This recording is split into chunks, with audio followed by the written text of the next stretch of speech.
هي قراءة عاطفية. أنا حاطة في نيتي وأنا باعمل القراءة دي إن ده علاقة شريك المستقبل أو الزواج يعني بشكل عام. ولكن في نفس الوقت ده الله أعلم هيحصل إمتى، يعني ممكن يحصل في إن أنت تقابل شريكك ده في خلال شهور مثلًا اللي جاية، أو قد يكون أنت لسه قدامك سنين على بال ما هتقابله. الله أعلم طبعًا بالوقت، ولكن دي نيتي أنا. لو أنت حابب إن أنت تختار بنية تانية زي مثلًا إن أنت عايز تشوف أقرب علاقة ليك هتحصل قريب، تقدر تحط النية لنفسك إن أنت آآ و تحط يعني النية دي جواك وتختار على أساسها. حاجة أخيرة قبل ما نبتدي، القرايات دي هيبقى فيها جزء يعني هاشوفك أنت والشريك بتاعك. ممكن الشريك هنا يعني تاخد القراية كأنك بتبص داخليًا على علاقتك بنفسك بنصينك، نص الذكوري والنص الأنثوي. فواحنا بنسأل أسئلة ممكن تاخد النصين دول على انهم النص الذكوري بيخاطب النص الأنثوي، أو النص الأنثوي بيخاطب النص الذكوري، اللي هو يعني الين واليانج. اليانج هو الذكر والين هي الأنثى. فبالتالي لو حابب تبص للقراية دي برضو من الشكل ده، فدي برضو حاجة ممكن تعملها، بس أنا شخصيا مش مرجحة ده قوي، بس لو لقيت نفسك كده برضو عادي تقدر تعمل ده.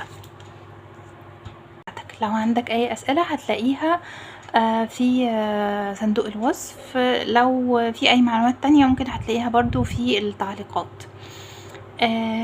لو حابب عندك أي اقتراحات لقرايات معينة سيبها لي في التعليقات. قراية النهاردة هيكون فيها الأسئلة التالية. أولا هنعمل انرجي تشيك ان، يعني هنشوف طاقتك ايه علشان تتأكد المجموعة اللي انت هتختارها دي مجموعتك فعلا.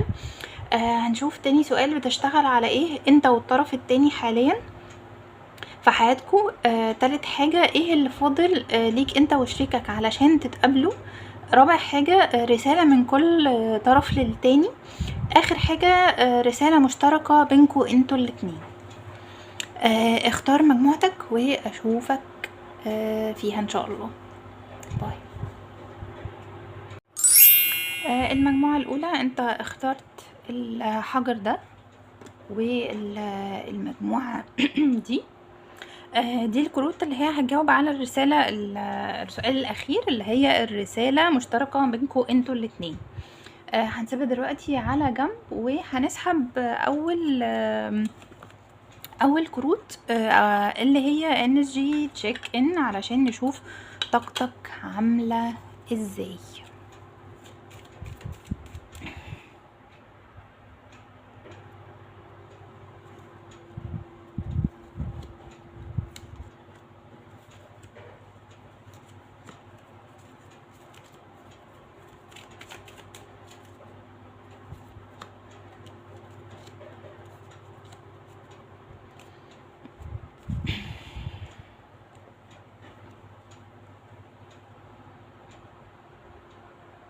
في هنا رسالة I trust in myself to succeed in my own way.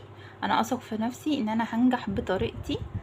وهنا في رسالة one day you will look back and see that all along you were blooming. في يوم ما هتبص لورا وتعرف ان كل الوقت ده انت كنت بتزدهر. انا حاسة دي اكتر. خلينا دي هنا. تعالى تأمل كده الكروت معايا.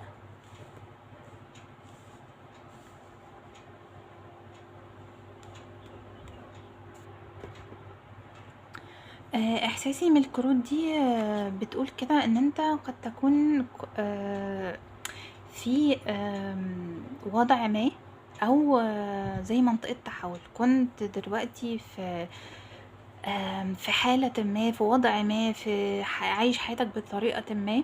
مش لازم تكون ظروف صعبة قوي، او يعني ايا كانت ظروفك كانت عاملة ازاي يعني، بس كانت واضح ان هي كان في نوع من انواع التحول. التحول ده خليك ان انت ترجع تطلع تعيش تاني يعني. يعني بتذكر دلوقتي كلمة اللي هو reinventing yourself، ان انت تعيد اختراع نفسك، او ان انت تعيد تكتشف نفسك، او تبتدي حياتك من جديد. فانت بتبتدي كأنك مرحلة تاني بقى، وهنا بص هنا في زي السكeleton كأنه كان ميت، وهنا راجع بقى كأنه طالع تاني المرحلة ان هو بيعيش بقى من تاني او بيطلع بنسخة جديدة من نفسه. ممكن تكون بتركز ان انت بقى على ازاي ان انت تبني حياتك الجديدة دي وتتوازن في حياتك الجديدة. يعني انت لو مكنتش متوازن في حياتك الجديدة فده ممكن يكون هدف جديد عندك. ممكن يكون مطلوب منك او كانت بتجيلك مثلا زي رسائل ان انت تطلع بره، تخرج في الطبيعة او تتمشى او ان انت تتواصل اكتر، او يعني تعيش يعني بدون موبايل. مثلا لو انت بتعتمد في شغلك كتير على الموبايل او كده، لا ما تعتمدش عليه قوي. بما ان دي وقعت من ايدي I never know how to say goodbye. في حاجات انت ممكن اهو يعني تاني السكeleton اهو. بص انت كأنك سبت مرحلة او بتودع حد او شخص او ممكن مرحلة او فترة في حياتك. وهنا في الكارت ده بيقول بص life is a daring adventure or nothing. يعني الحياة هي عبارة عن مغامرة جريئة او لا شيء. انا عناية في الكارت ده كانت جاية على الامواج المتلاطمة دي. قد تكون الامواج المتلاطمة دي زي اللي هي يا اما حياتك بقى اللي جاية فانت ممكن تكون خايف من اللي جاي، او قد يكون اللي هو ده يعني الصراع او خروجك من الحاجة القديمة، المرحلة القديمة اللي انت فيها. الحياة الجديدة كانت عاملة زي ده اللي هو انت بقى يعني فعلا في ديرينج ادفنتشر يعني. حياتك القديمة دي ممكن تكون انت بتودع فيها نوع معين من الناس، او هتكون عايز تبتدي بقى تتعرف مثلا على ناس جديدة، تتعامل مع ناس جديدة. برضو هنا الكارت ده برضو زي الكارت ده. بص هنا ده زي اللي هو مش دي جي، اسمه ايه اللي هو زي الاسطوانة اهي بتاعت الفونوجراف بتاعت زمان دي. وهنا في بص ناس عمالة بترقص بقى وتلعب موسيقى وبتاع. فهنا تاني في فكرة اللي جوه اوتسايد، مع هنا برضو فكرة السوشيال لايف. يعني ممكن تكون في حتة ان انت بتطور فيها جزء الاجتماع، او انت هتبتدي مثلا ممكن تكون ناوي او بتفكر انك تعزف، ممكن ان انت عايز تعيش او تجرب تعمل تجارب جديدة. دي هنا بيقولك ايا كان اللي حصل النهاردة اعرف ان انت عملت اللي عليك، وانت اكتست اليوم دوت. فخد نفس عميق وريح كده نفسك وخلاص بقى سيب اللي حصل حصل. ده حاسه ان هو مقارب لده شويه. اللي هو هنا انت في حاجه بتعديها وفي خلال ده انت عملت اللي عليك، وهنا بيقولك انت اوريدي بتكبر، او ان انت يعني بكل ده انت بتنمو من خلال التجارب دي. الكارت ده بيقول لما الحياة تديك ليمون اعمل برتقان او اعمل عصير برتقان، وسيب العالم يتساءل انت ازاي عملت كده. ده قد يكون هو التحول اللي انت عملته. يعني قد تكون انت مريت بحاجات اللي هو صعبة جدا، فحاسس اللي هو ايه ده، او ممكن تكون الناس بتتساءل ايه ده هو ازاي عمل كده. فهي دي ممكن يكون اللي انت عديت بيه من الفترة اللي فاتت. طبعا كل اللي انا قلته ده مش لازم ينطبق عليك بالملي ولا تكون هي دي كلها قصتك. ممكن يكفي ان كارت واحد بس هو اللي ينطبق عليك. القاعدة دايما في القراءات العامة ان take what resonates، او يعني خد اللي هو بيليق على حالتك، لكن مش كل حاجة لازم تنطبق بالظبط. ده كده اول سؤال. تاني سؤال هنبتديه هو انت بتشتغل على ايه دلوقتي، والطرف الاخر برضو هيشتغل على ايه. خليني ألم ده وارجع لك تاني. انا هنا قسمت المكان لهنا، طرف هنسميه الف وطرف هنا هنسميه ب. السؤال بتاعنا دلوقتي كل طرف هنا بيشتغل على ايه حاليا في حياته بشكل عام.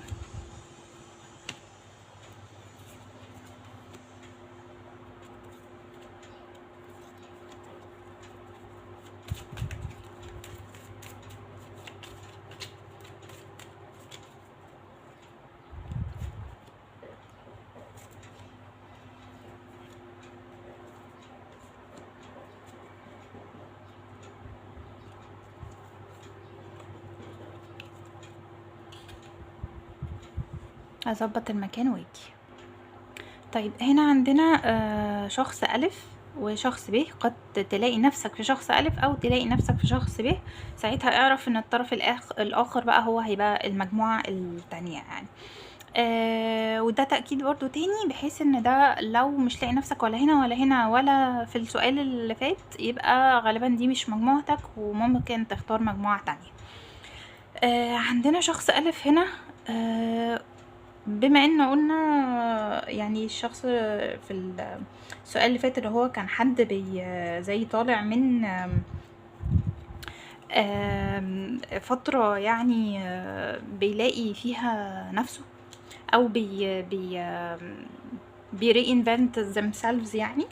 فقد يكون هنا السؤال التالي او الحاجة بقى اللي حاليا بيشتغل عليها الشخص ده هو انه يكتشف بقى او يعيد اكتشاف ذاته، ويسأل هو من نفسه تاني هو انا مين. سواء ده معناه ان هو يرجع يشوف مثلا مهاراته من جوه شخصيته الى اي مدى مثلا اتغيرت، يتساءل عن حاجات جواه هو مازال بيؤمن بيها مثلا ولا ايا كان الطريقة بتاعة البحث عن الذات هنا. قد يكون في حاجة هنا في مخيلة هذا الشخص، سواء بقى حاجة عملية محتاج يعملها، أو قد يكون بيتساءل عن العلاقة نفسها، اللي هو يا ترى هل هيبقى ليا فعلا شريك يوما ما، أو قد يكون الحاجة اللي أنا مثلا عايزة أحققها دي فعلا هل هتتحقق. فالرسالة هنا بتقول الموضوع قد يبدو دايما ان هو مستحيل لغاية ما بيتم، يعني لغاية ما الهدف ده بيتحقق ساعات الواحد او العقل بيفضل يفتكر لا ده الموضوع صعب قوي، ده مستحيل كده يعني. not now هنا مع الرسالة دي ممكن يكون هو هنا تفكير العقل اللي هو لا ده صعب او مش دلوقتي الحاجة دي، سواء اللي هي العلاقة دي ان هي تبقى موجودة، او يا اما ان ده not now ان هو لا هو مش هيلاقي فعلا، او ده مش وقت ان انت هتقابل شريكك دلوقتي. في رسالة هنا برضو تاني من الشخص ألف ان ما يخليش عاداته كأنها تبقى مقيدة ليه.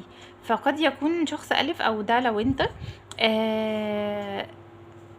العادات هو ملتزم مثلا جدا بالعادات لدرجة ان العادات دي مثلا بتقيده في حاجة.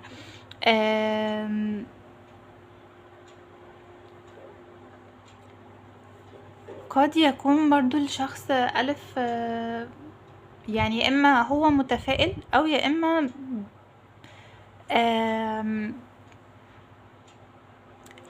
يعني مطلوب منه إن هو يتفائل ويعرف إن في حاجات كويسة هتحصله. يعني تاني لو هو شايف ان هو بيقول لا مثلا ده مش دلوقتي، او انا حاسس ان انا مش هيبقى لي حد او العلاقة دي معرفش هتحصل ولا لا، فيقولك لا هي العلاقة هتيجي. واخر حاجة الشخص ده بيشتغل عليها برضو حاليا هي انه يحس الامتنان ويعرف ان الامتنان ده هو اللي هيجيب له الخير كله. فدي قد يكون حاجة هو بالفعل بيشتغل عليها، او دي قد تكون رسالة مطلوبة منه. الشخص بيه بقى بيشتغل هنا على نفسه في انه يتكلم بشكل حنين اكتر لنفسه ويسمع نفسه اكتر. انه بص الكارت ده بيقول الكارت ده بيتكلم عن انواع المختلفة للذكاء، وانا عيني على اول حاجة الاس كيو او اللي هي السوشيال انتليجنس. بيتكلم ان هو هنا اللي انا بتصرف بحكمتي الداخلية بإرشاد من تعاطفي، يعني من خلال التعاطف هو يقدر يوصل لحكمته الداخلية. فدي حاجة هو غالبا بيشتغل عليها دلوقتي، بيشتغل عليها ان هو يتواصل اكتر سواء بقى مع الكون او مع ربنا، في انه يساعده مثلا ان هو يعني مثلا اللي هو مثلا يا رب خليني اعرف ابقى حنين على نفسي اكتر، او يا رب وصلني ان انا ابقى متعاطف اكتر سواء مع نفسي او ان انا اوصل للحكمة اللي انت عايزني اوصل ليها. في هنا كارتين دول كروت عن انا حاساهم السلام، يعني دي بنت نايمة بص في حضن الطبيعة. وده ممكن تكون لو لاقي نفسك اكتر في المجموعة دي، بما ان برضو كان عندنا كارت بيقول جو اوتسايد في المجموعة قصدي في السؤال الثابت. فممكن يكون ده جزء من اللي انت بتعمله، بتحاول ان انت تخرج في الطبيعة وتطمن بالطبيعة وتنام في حضن الطبيعة يمكن وتحس بالسلام. يعني دي البنت دي جايلي انها احساس السلام والسكينة، ودي حاسة ان هي بالسلام والثقة، ممكن شوية حرية. الاتنين دول شبه بعض جدا يعني. وهنا اخر حاجة هي فكرة ان الواحد ما يبقاش شغال بعقله وكده ودوشة، لا يعني يبقى فاهم ومركز هو بيعمل ايه. فتاني هنا الحديث الداخلي وهنا مركز اكتر على المشاعر والحديث الداخلي والاطمئنان والسلام. هنا مركز اكتر على الذات، اللي هو انا مين و ويا ترى اللي انا عايزه ده هيتحقق ولا لا. يمكن هنا في شك شوية او لخبطة، هنا في اطمئنان وسلام اكتر. وده يقول لي ان يمكن دي تبقى مجموعتك اكتر، خصوصا مع السؤال اللي فات. يا ريت تقول لي في التعليقات انا احساسي صح ولا لا. الرسالة اللي جاية ايه اللي فاضل الاتنين علشان انتوا الاتنين تتقابلوا. هنعمل الكروت دي وهحط كروت تانية.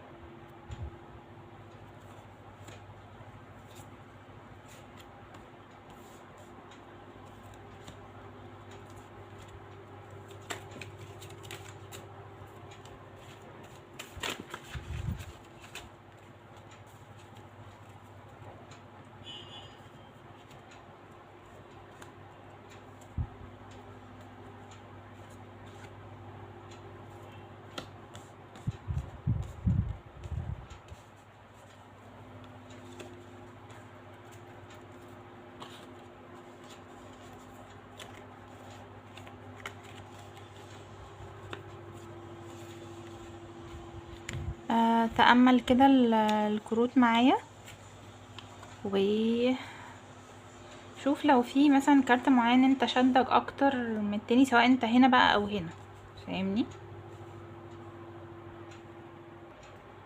طيب شخص ألف، المجموعة اللي فاتت ما كانتش واضحة قوي بالنسبة لي، وحسيت اللي هي فيه غموض كده.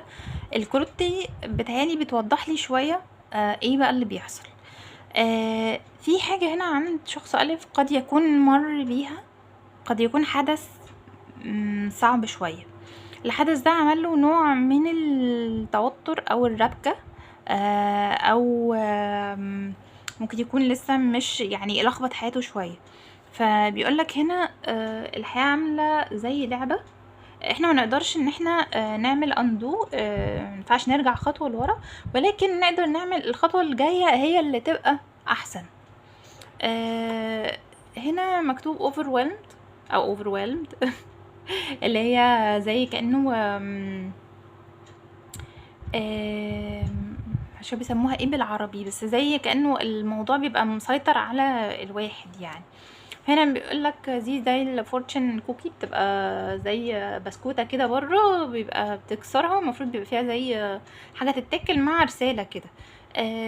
مكتوب هنا say yikes and move on، يقولك يعني قول زي بالبلدي كده، قول يعو وبعد كده خلاص كمل حياتك يعني. هنا برضو في هنا حاجات كتير، وعيني مش جايه على حاجه معينه يعني.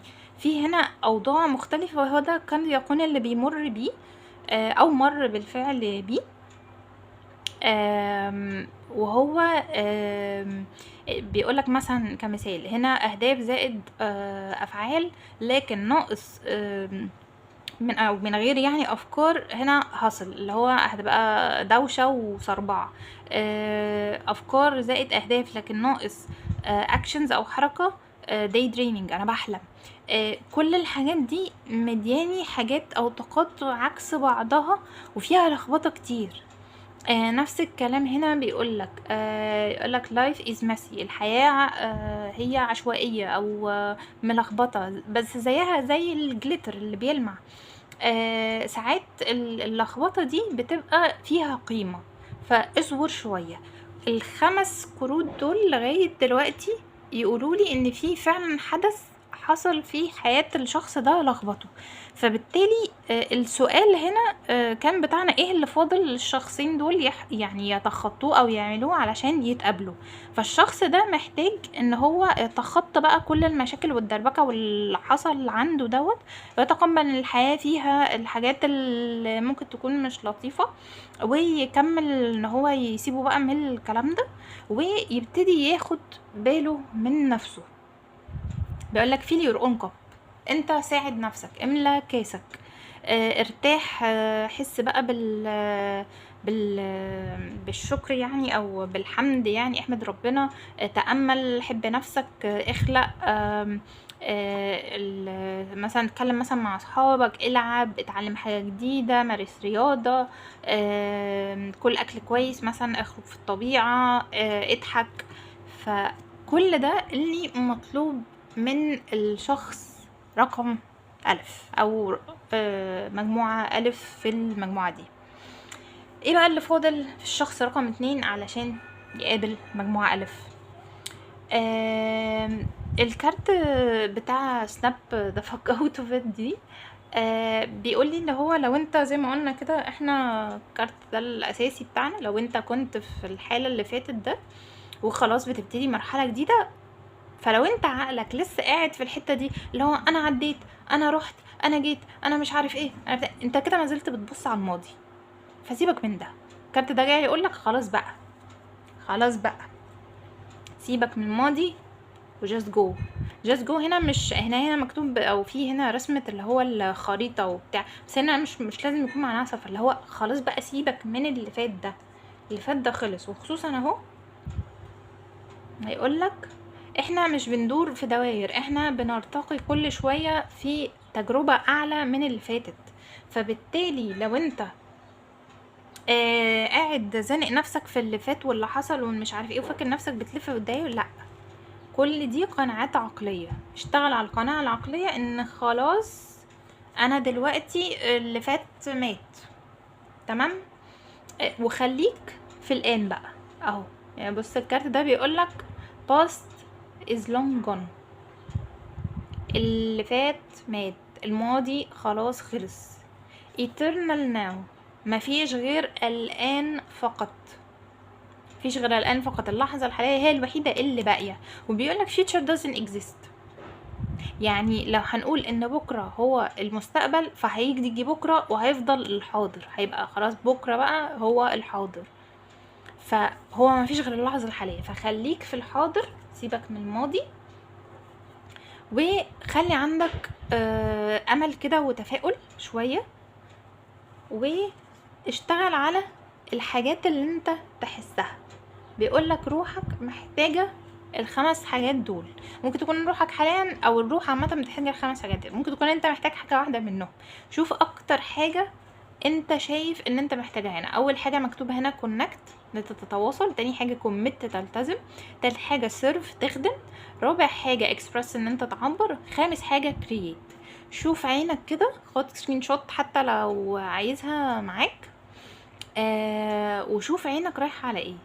انا عيني حاليا رايحة مثلا على كلمة اكسبرس، فمعرفش هل انت محتاج تعبر عن نفسك. لو انت مثلا حاسس ان انت خلاص عايز ان انت فعلا تقفل على الماضي ده، فهات مثلا ورقة وقلم واقعد دون، انا حصل لي كذا كذا، انا عملت كذا. حتى لو هتقعد تدون كذا الكلام ده اكتر من مرة، حتى لو هتقعد تعمل الكلام ده اكتر من مرة وتكتب ده انا حصل لي كذا وعملت كذا، طالما جواك مشاعر يبقى طلعها. طلع نفسك، طلع نفسك، طلع مشاعرك وعبر عنها. هلم الكروت دي ونشوف السؤال الجاي، وهو رسالة من كل طرف للتاني.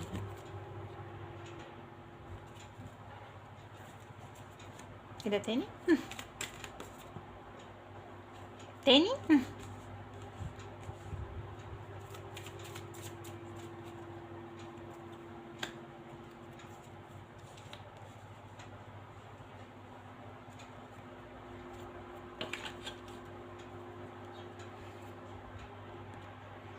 طب أنا سحبت كروت كده معانا قلنا السؤال دلوقتي، رسالة من كل طرف للآخر. الطرف ألف عايز يقول الحاجات دي لب، والطرف ب عايز يقول الحاجات دي لألف. تأمل معايا الكروت كده. من ألف عايز يقول لب اخرج بقى، خلاص بقى، فكك من الماضي، فكك من الماضي، فكك من الهم بقى، وفكك من اللي فات واللي مات واللي حصل والبتاع. الماضي خلص. ولو الماضي هو بالنسبة لك الراحة، ان انت دايما بتقعد تبص للي فات وتحس براحة بان انت عارف او منغمس في الماضي، يبقى لا، فكك بقى، خلاص محتاج ان انت تسيب الماضي. خلاص سيب الماضي وحس بالحرية. انت حر، انت جميل، روحك حرة. روحك جميلة، روحك محتاجة تنطلق وتعبر عن نفسها، وتعرف ان انت متفرد.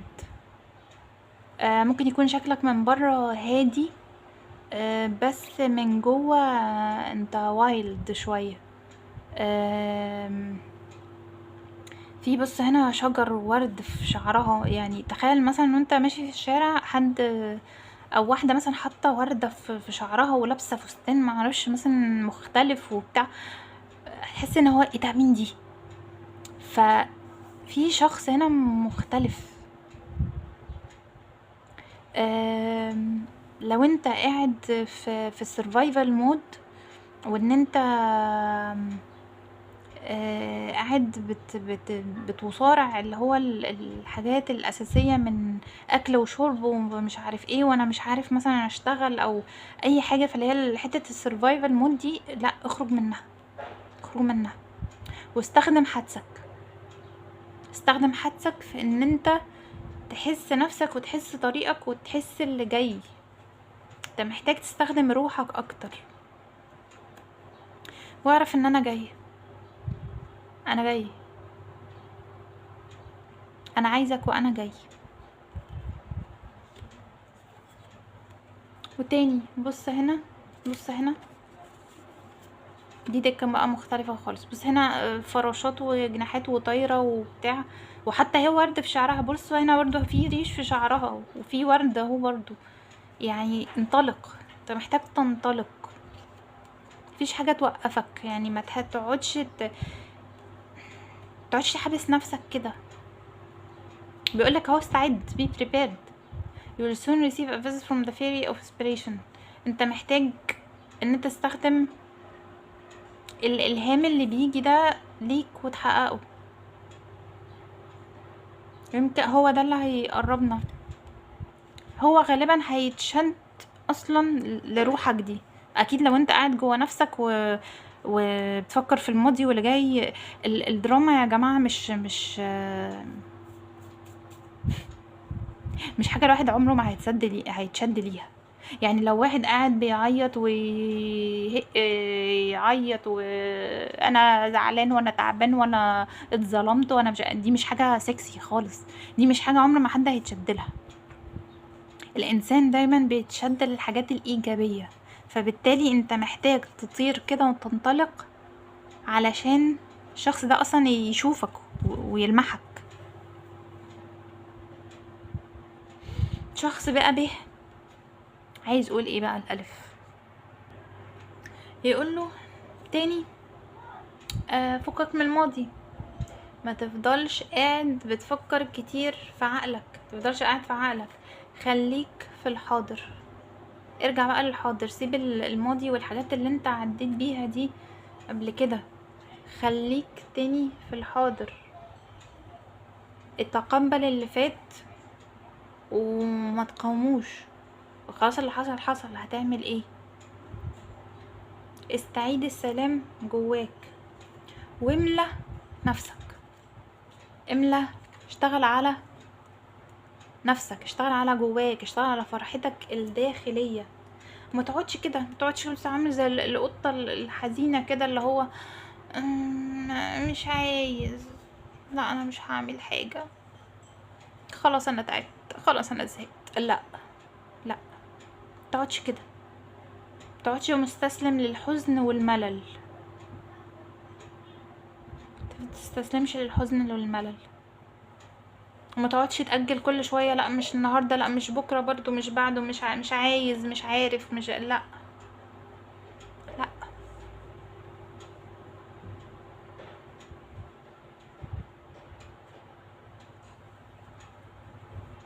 تاني هنا، اشتغل على الحاضر، سيب الماضي، سيب الماضي وخليك في الحاضر، تقبل الماضي زي ما هو، اللي حصل حصل خلاص، خليك في الحاضر، متقعدش تفكر في الماضي، متفكرش في الماضي، خليك في الحاضر، واشتغل على نفسك، على روحك، على الحاجات اللي تبسطك، ما تأجلش، ما تأجلش، ما تستسلمش للكسل والملل والتعب والزهق وخلاص اصل الحياة بقى قفلت خلاص ومش عارف ايه، ما بلاش الجو ده، بلاش الكآبة دي. اخر حاجة هي بقى الرسالة اللي معانا هنا المشتركة بينكو انتو الاتنين. اول رسالة: لا يوجد شيء دائم غير التغيير. انتوا الاتنين بتتغيروا، وانتوا الاتنين بتتخطوا، انتوا الاتنين مرايات لبعض، فانتوا الاتنين بتعدوا بحاجات. يمكن في حد كان سابق التاني، تقريبا ب كان سابق ألف، ان هو خلاص تخطى الحاجة اللي هو كان طالع منها. ألف كان لسه، ألف لسه خطوة لورا شوية، اللي هو لا انا بتخطى، انا بفكر بيبص للماضي، بس الاتنين متقاربين لبعض، وانتوا الاتنين بتمروا بالتغيير ده. الكارت ده بقى اوه لا لا، تريجر ايلاند. هجيب الكتاب ده واقراه معاكم او اقول لكم الخلاصه. طيب انا جبت الكتاب دي اهو، رقم 9، لو حابب تاخد سكرين شوت كده من الحته دي. الكارت ده بيتكلم على اهو law of attraction، قانون الجذب، وان ازاي هو هيجيب لك احلام او يحقق لك احلامك. وان قانون الجذب ده هو جزء او هو نتيجة للتفكير الايجابي اللي بيخلي احلامك تتحقق، سواء بقى مادية او شعورية او ايا كان. انا عيني جت على الكلمة دي trust your intuition، ثق في حدسك، to light your way، علشان يقود او ينور طريقك دلوقتي اكتر من اي وقت قبل كده. this truly في الفترة اللي هي هتبقى مليانة بالخير، لان كل الفترة دي انت شغلك على نفسك هيخليك hard work navigating your inner life is now paying off externally. كل شغلك اللي انت اشتغلته على نفسك ده هيبتدي يظهر في العالم ويتحقق. في هنا كمان صفحتين تانيين، بس انا ما لفتش نظري فيهم حاجة، لو حابب تاخد سكرين شوت بحيث ان انت تقراهم مع نفسك. ده هنا صفحة 34 و35 وصفحة 32 و33، ده ممكن يكون سنك، مش لازم طبعا بالضرورة، ولكن دي اكتر حاجات انا لفتت نظري فيها. اعتقد بعد ما هتعدوا المرحلة دي ان شاء الله هتتقابلوا. اتمنى ترجع تاني للفيديو وتقولي فعلا لو بعد ما تخطيتوا الموضوع ده اتقابلتوا ولا لا. طبعا الموضوع ده غير محدد بوقت، يعني مش لازم بعد كام شهر زي ما قلنا في المقدمة او حاجة. اتمنى ان كل قراية عجبتك. يا ريت لو ملمسة معاك قولي فعلا ان هي كانت ملمسة بنسبة قد ايه في التعليقات. و يا ريت تحط لايك برضو علشان يساعد الفيديو ان هو ينتشر اكتر، او لو تعرف تشيره مع ناس قريبة منك. شكرا ليك واشوفك في فيديو جاي. باي باي.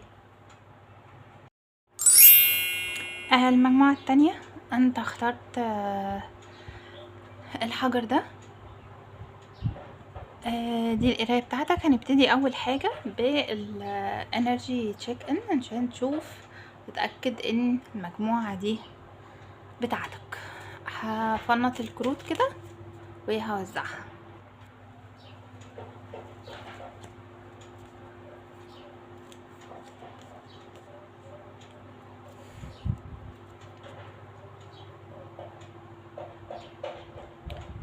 في هنا حد بيقول البنت دي coffee first bullshit later. في هنا حد بيقول always thinking.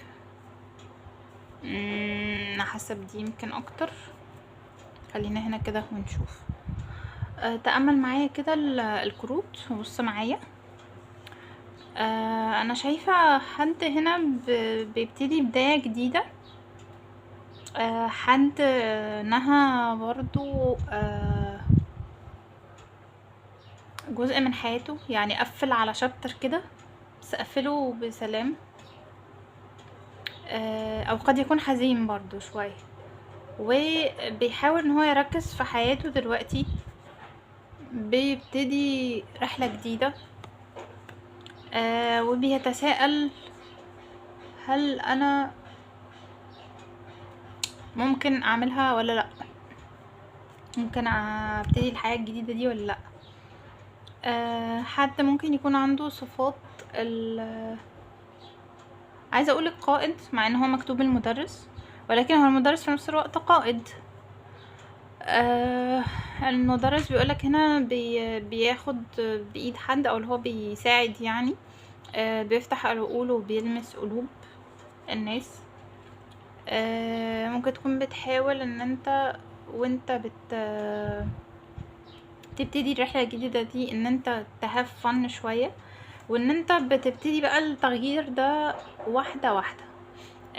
لو كنت منجذب للمجموعة الأولى، كمان المجموعة الأولى كان جزء منهم كأنه نهى مرحلة وطالع من مرحلة ولسه بقى هيبتدي المرحلة الجديدة. هنا انت اوريدي ابتديت المرحلة الجديدة. انت هنا مفتاح الشابتر الجديد من حياتك. يعني ممكن يكون المجموعة، الفرق ما بين المجموعة الأولى والتانية ان المجموعة الأولى كان في حاجات يمكن تقيلة حصلت في حياتهم، لكن هنا انت نفسك يمكن التغيير هو اللي حصل جواك. انت هنا المفتاح، لكن المجموعة الأولى كانت الظروف يمكن هي المفتاح. قد تكون انت بتفكر في اللي فات، او دي قد تكون حالتك بقى في الفترة اللي فاتت، ودي حالتك دلوقتي الجديدة. طبعا تاني مش لازم كل الكلام ده ينطبق بالملي عليك، يكفي حاجة واحدة او حاجتين يعني. دلوقتي استنى، المكان مش هيكفي قوي يعني، بس هحط دول كده على جنب هنا، يمكن هيبقوا اوف كاميرا. وهنبتدي نشوف السؤال التاني بتاع اللي انت بتشتغل عليه انت والطرف الاخر، علشان او اللي انتوا حاليا والطرف الاخر بتشتغلوا عليه بشكل عام في حياتكم منفصلا. هنحط هنا مجموعة الف، ثواني خلي دول برضو هنا كده تحت، وهنحط هنا شخص هنسميه ب، شخص الف وشخص ب. ممكن تلاقي نفسك في الف، ممكن تلاقي نفسك في ب. عادي تقدر ان انت تقرر، وبالتالي الطرف التاني هو هيكون الحرف يعني ايه التاني.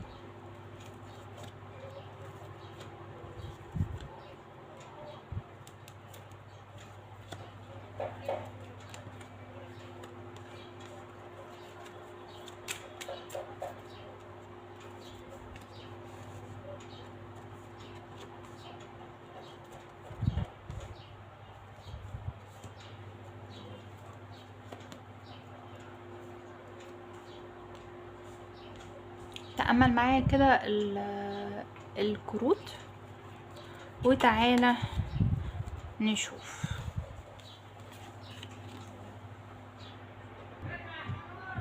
طيب المجموعة الألف انت بتشتغل على نفسك يمكن بشكل اغلبه عملي اعتقد، ثم بعد كده في جزء نفسي شوية. في هنا كارت اللي هو هنا my bank account never stops growing. رصيد البنك ما بيبطلش ان هو يكبر. 10-20 rules. لو ما بتقضي 10% من وقتك بتخطط بيوفر 90% من الشغل. في هنا anxiety. انا هنا عيني جت على wake up to your needs. ففي هنا حد عمال هنا برضو الجروث، الواحد يكبر وان هو يستخدم خياله في ان هو يعرف ياخد الاكشن الصحيح، او يستلهم او يلهم، يعني الهامه يعرف يقوله ايه هو الاكشن الصحيح. في حد هنا بيشتغل على نفسه بشكل عملي اكتر، وممكن يكون بيراقب ايه هي بقى المعتقدات والافكار والسلوك بتاعه، وازاي ده بينعكس على حياته العملية. وكذلك ممكن يكون برضو بيحاول يظبط يعني نفسه كده ايه بشكل روحاني او شعوري برضو اكتر، يعني بيهتم بالجانب العملي وفي نفس الوقت الجانب المادي. على الناحية التانية بقى شخص به قد يكون يعني في حاجة مش يعني ممكن نقول قلقة شوية. شخص به ممكن يكون في حاسة حاجة برضو في حياته، بس لسه مأثرة عليه شوية، بس حاسة بطاقة خفيفة شوية، على عكس مثلا برضو مجموعة ألف. قد يكون بواقي بقى الحزن هو اللي موجود، فبيسمع بقى هنا موسيقى يعني حزيني شوية. ممكن يكون قاعد هنا مع نفسه، حاسه ان هو قافل مثلا على نفسه، قاعد مع حزنه شوية، يمكن بيحاول يحتضن نفسه اكتر.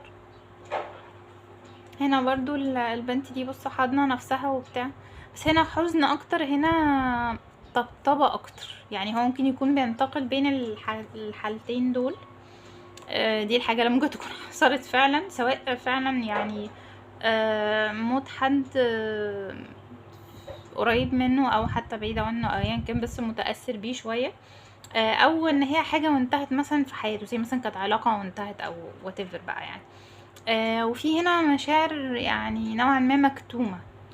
فحتة اللي هو المشاعر هنا عند الشخص ده هي الفوكس، وهنا قلنا بشكل عملي اكتر. هلم الكروت دي بقى هنا عشان ما فيش مكان مع الاسف، ونسأل السؤال الجاي. ايه اللي فاضل للاتنين دول، شخص الف وشخص ب، يعملوه علشان يتقابلوا؟ اعتقد انت كنت شخص الف هنا، لان ده اقرب للكروت الاولى اللي احنا طلعناها. هفنط الكروت وارجع لك. هنا ده اللي فاضل للشخص ده علشان علشان يعمله، علشان يقابل الطرف ده. وده هنا اللي فاضل للشخص ده يعمله علشان يقابل الطرف ده. تعالى كده بلاش ظبط الكروت وراجعلك. طيب الشخص ألف هنا علشان يقابل الشخص ده محتاج ان هو يشتغل على نفسه، بحيث ان هو احنا قلنا الشخص ده يمكن كان عملي شوية، فهو محتاج يكمل، يستريح يوم ما يقدر ان هو يستريح ويكمل شغل لما يقدر، يعني ما يفضلش على طول بيشتغل ولا يفضل على طول مريح. انا اكتر حاجة لفتت نظري في كل المكتوب هنا اللي هو powerful when I rest and recharge. في هنا taking time to recharge to be is productive too. فحتة اللي هو انا اريح شوية واشتغل شوية، فيكمل الكلام ده. يعرف اهو تاني ان مش كل حاجة هنا شغل، مش كل يعني الدنيا مش دايما بتبقى خضرة على طول، في اوقات بنريح فيها وبنقوم فيها. فبالتالي برضو يعرف ان كل حاجة وليها وقتها. يشتغل على النجاح، يمكن دي الوصفة اللي هو محتاجها، ان هو ما يبطلش سعي. وان هو يثق في ان النتيجة هيلاقيها، يبقى دايما متحفز ويسأل نفسه ليه دايما عايز الحاجة اللي انت بتشتغل عليها. تاني هنا برضو الاكشن، يكمل برضو افعال. ويمكن هنا بص الكارت ده طبعا مفيهوش اي كلام مكتوب، ولكن تأملوا كده معايا. انا عيني دايما بتيجي على الراجل والست اللي حاضنين بعض دول.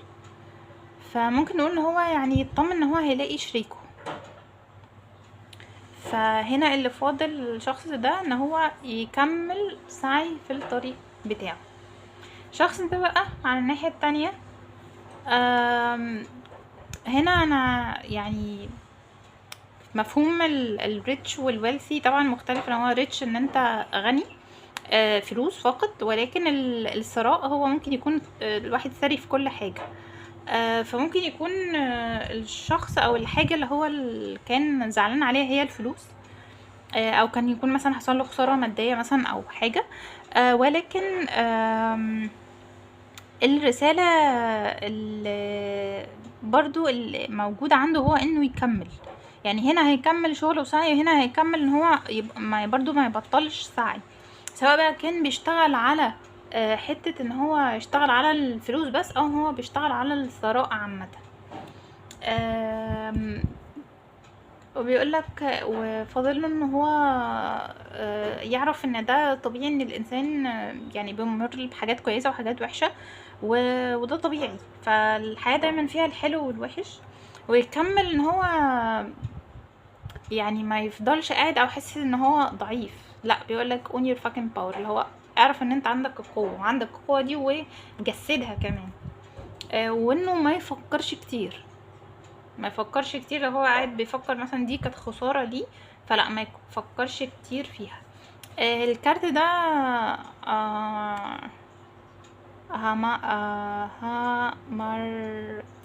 هامارتيا. ده بيقول ان هو ده الجزء في او العيب الشخصي يعني اللي بيتسبب في المشاكل اللي بتحصل دايما في البطل في الدراما يعني او في الادب. فده ممكن يكون العيب بتاعه ان هو بيبطل سعي. ف الرسالة هنا اللي هو لا، ما تبطلش سعي. لو دي العيب بتاعك، لا تشتغل عليه وتكمل السعي يعني بتاعك. وهنا طبعا لو هنلاقي برضو هنا المشترك ان الاتنين يكملوا والاتنين يسعوا. فقد يكون ان هما هيتقابلوا مثلا بشكل عملي في المجموعة دي. ممكن برضو لو انت قابلت شريكك بالفعل، او في حد بتفكر فيه وقابلته عن طريق حاجة عملية، سواء شغل مثلا او دراسة او كده، ياريت برضو تقولي في الكومنتس. او ممكن تكون هو ده اللي هيحصل. بس في دايما انتوا اللي هنا برضو انعكاس لبعض، وان انتوا الاتنين محتاجين تكملوا ده. حتى وان كان ان به كان يعني شعوري اكتر، بس هنا ليه الرسالة ان لا، ما تقعدش بقى في المشاعر كتير، خلاص احزن وعيط زي ما انت عايز، بس خلاص بقى ايه، قوم مكمل برضو. هنشوف دلوقتي رسالة من كل طرف للتاني. يعني ألف عايز يقول ايه لبه، وبه عايز يقول ايه لألف. هفنط برضو الكروت وارجع لك. دي رسائل من ألف لبه، ودي رسالة من به إلى ألف. أنا رتبت الكروت هنا، ورسالة من ألف لبه. ألف عايز يقول لبه stand for something، يعني اقف أو آمن أو دافع عن قضية ما في حياتك. قد يكون مثلا به بتشتغل وخلاص مثلا، او بيسعى للفلوس وخلاص، ولكن مثلا ألف عايزه يؤمن بحاجة حتى لو something دي هي نفسه، يعني يؤمن مثلا بنفسك. عايز ألف عايز يقول لبه سي. أنا عيني جت هنا على اي سي. شوف اللي انت عملته واللي انت حققته بالفعل. انت ما تحسش ان انت ما رحتش خلاص، او انت مثلا ما عملتش حاجة خالص. لا، انت عملت حاجات. وخلي عندك امل، خلي عندك امل هنا في ان انت هتلاقي اللي انت عايزه، وهتحقق اللي انت عايزه. وخليك grateful، خليك شاكر من قلبك، واحمد ربنا من قلبك. وتاني شوف ان انت حققت حاجات، واعرف ان الحمد والشكر ده هو اللي هيجيب لك اللي انت عايزه. به بقى عايز يقول لألف ان انا معاكوا، واحنا هنلاقي بعض، احنا هنلاقي بعض.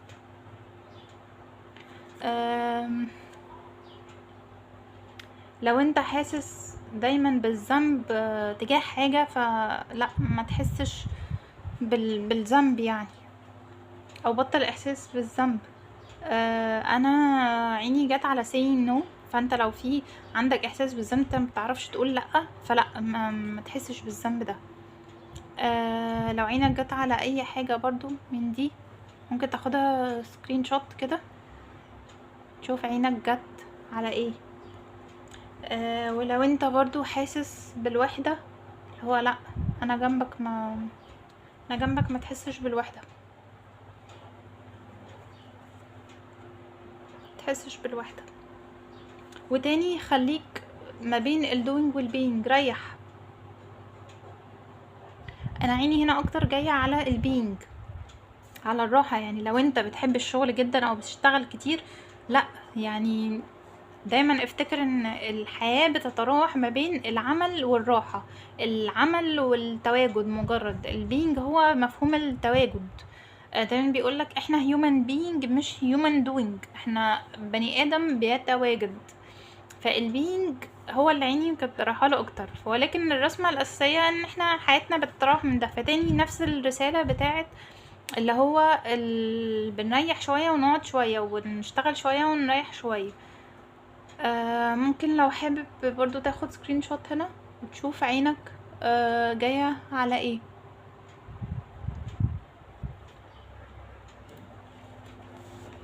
اخر بقى حاجه خالص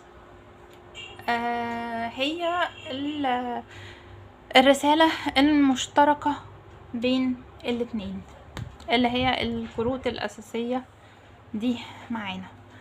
أول كارت هو من ضعفك سيتولد القوة.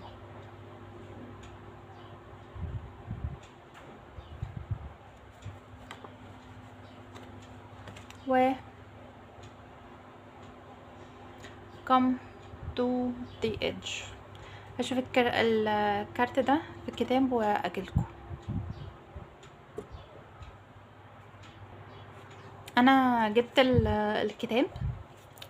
ممكن تاخد معايا كده سكرين شوت واحدة واحدة، علشان لو حابب تقرا الكلام يعني مع نفسك.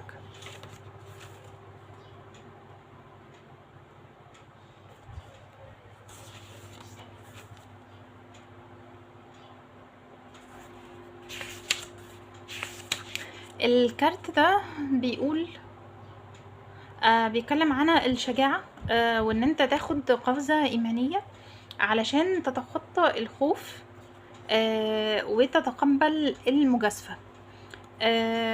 لاحظت هنا كم جملة كده حسيتهم. بيقول هنا مثلا ان انت تواجه دلوقتي المجهول هو الخيار الوحيد اللي انت محتاج تعمله علشان تتقدم. فسواء مجموعة ألف او مجموعة ب، الاتنين كان مطلوب منهم ان انتوا يعني يكملوا في الطريق بتاعهم. فده تأكيد برضو على نفس الكلام. هو هنا بيقول إن ده وقت ان انت تاخد ريسك حتى لو كان غير محسوب وبتاع، ولكن طبعا ده مش بالضرورة يعني ينطبق على كل الناس، ولكن الفكرة او بتهيألي الرسالة عامة هو انك تكمل. طبعا مش لازم كل واحد يعني ياخد ريسك غير محسوب يعني خالص. بس الفكرة هنا ان ايه، انت بيقولك دايما كمل في طريقك علشان هو ده اللي هيوصلك للي انت عايزه حتى لو انت مش عارف الطريق ده، يعني باختصار شديد جدا يعني. الجملة دي برضو علقت معايا: you don't need to know the exact form of what you're doing for or what you're going for. انت مش محتاج تعرف ايه هو الشكل اللي انت بتسعى ليه، يعني بيقولك اسعى حتى لو انت مش عارف انت بتسعى لايه، بس في الاخر هو ده اللي هيخليك ويوديك واحدة واحدة لاكتر فيرجن او اكتر يعني نجاح انت يعني ممكن تكون مش متخيله. فهو كل المطلوب منك ان انت تاخد بس الخطوة. اتمنى اكون ساعدتك. لو القراية دي منطبقة عليك يا ريت تقولي في التعليقات منطبقة بنسبة قد ايه. لو عندك اي اقتراحات او اسئلة او اي حاجة يعني سيبها لي في الكومنت او شوف في الديسكريبشن بوكس عندك. لو عندك اي اقتراحات لاي فيديوهات تانية قولي برضو في الكومنتات، واشوفك الفيديو الجاي. باي باي. المجموعة التالتة، ازيك؟ انت اخترت الحجر ده ودي المجموعة بتاعتك، دي اخر كروت هنستخدمها علشان نشوف النصايح اللي في الاخر. هنسيبها هنا دلوقتي على جنب وهنشوف اول سؤال بتاع الانرجي تشيك ان اللي هنشوف بيه الطاقة بتاعتك عشان تتأكد ان دي القراية بتاعتك. مش لازم طبعا كل ده ينطبق عليك بالملي، يكفي حتى كارت واحد ولكن ده عشان تتأكد ان دي المجموعة بتاعتك.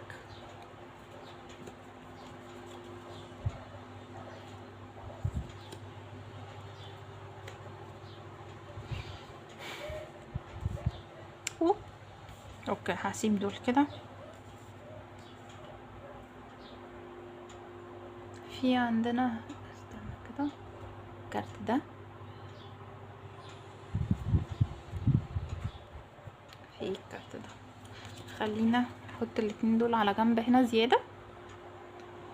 تأمل معايا بقى الكروت كده يعني تكون باينة.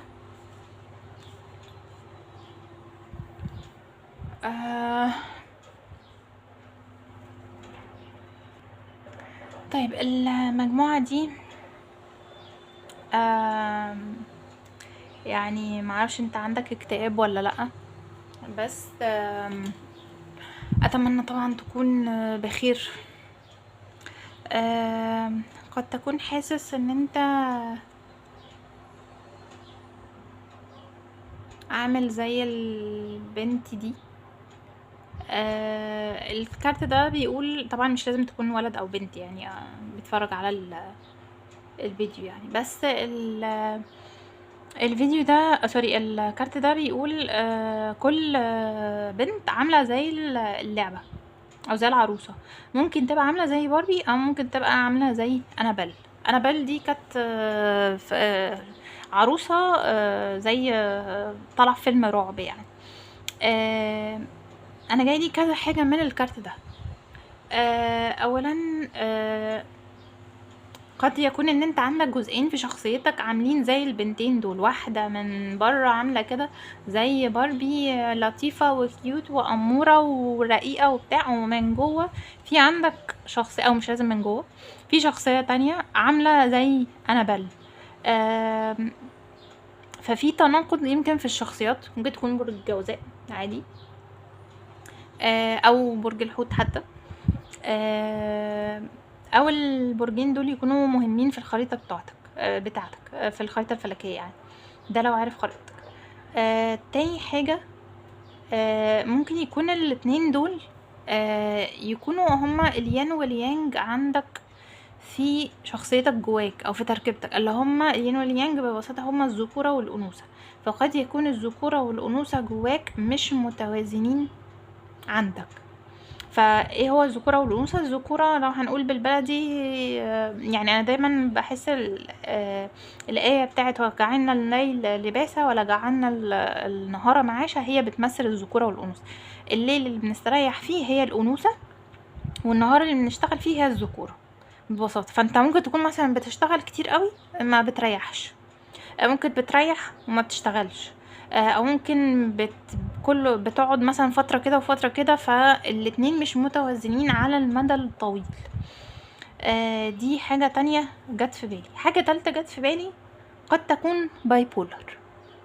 طبعا مش اي حد هينفع معاه الكلام ده، وانا طبعا مش بشخص هنا، ولكن ده جزء من او حاجة يعني جت في بالي كده وحسيتها من الكارت ده. قد تكون لو انت بالفعل متشخص بباي بولر قد تكون دي علامة ليك، او قد تكون لو انت شاكك ان انت باي بولر قد تكون دي علامة ليك علشان تروح تكشف مع دكتور فتتأكد من الموضوع ده. وقد طبعا يكون الكلام ده مش يعني ايه لايق عليك او مش منطبق عليك تمام. حاجة تانية، انت ممكن تكون حياتك الاجتماعية مش موجودة، مش متاحة، ما فيش حد مثلا جنبك. قد تكون بتشتاق لناس حواليك، او قد تكون بتشتاق شريكك العاطفي. في هنا بص الكارت ده مش هيبان، مكتوب هنا I am here، وفي هنا where are you، مش باينة قوي. فاللي هو انا هنا انت فين بقى؟ قد تكون ده تساؤلك عن يعني شريكك موجود فين.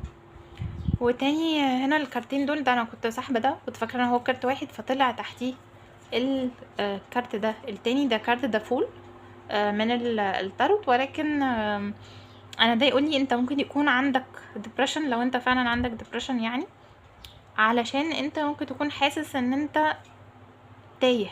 يعني بص الشخص ده متغمي عينيه، وفي واحد هنا سحبه وهو سحبه مش عارف هو رايح على فين. مش لازم طبعا يكون في حد في حياتك وسحبك او كده، بس ممكن يكون ده مثلا مستقبلك المهني وانت مش عارف مثلا مستقبلك المهني رايح على فين. ممكن يكون ان انت في فترة حاليا في حياتك انت عامة مش عارف انت رايح على فين او انت حتى عايز ايه. نوع من الابهام كده او التيه يعني. فهو ده ممكن يكون مسبب لك جزء من الدبريشن لو انت عندك ديبريشن. لو انت مش عندك ديبريشن ده ممكن يكون بس هو ده الحالة بتاعتك حاليا. انت عايز ده. بصوا الكارت يعني لطيف جدا، مليان الوان وحب وقلوب وبتاع. انت عايز كده، وعندي رغبة ان انا اقول انت عايز تعيش. ومش عارفة انت فعلا حاسس ان انت مش عايش، ولا يعني مش عايش مثلا انت مش زومبي يعني بس مش عايش عشان مثلا حياتك الاجتماعية مقفولة، ولا ايه المشكلة؟ بس ده اللي انت عايزه. وهنا في الكارت ده بص كده تأمله، لو عايز تاخد سكرين شوت وتشوف انت عينك برضو جاية على ايه. انا عيني جات على كلمة healing، انت محتاج تشافي، help و time هنا اهي. ممكن strength برضو و patience. ممكن تكون عينك جاية على حاجات تانية، طبعا كل واحد مش زي التاني، بس دي اكتر حاجات انا حسيتها. بيقولك تاني هنا the unknown isn't always comfortable but it's where the magic happens. المجهول هو شيء طبعا طول عمره غير مريح يعني، ولكن هو ده اللي فيه بتحصل التحولات، اللي بتحصل فيه التغيير والأحداث. وده يعني مع ده بيقولي نفس الكلام، اللي هو انت مش عارف. واخر كارت معانا بيقولك مفيش داعي للاستعجال، مفيش داعي ان انت تتألق، مفيش داعي ان انت تبقى اي حد غير نفسك.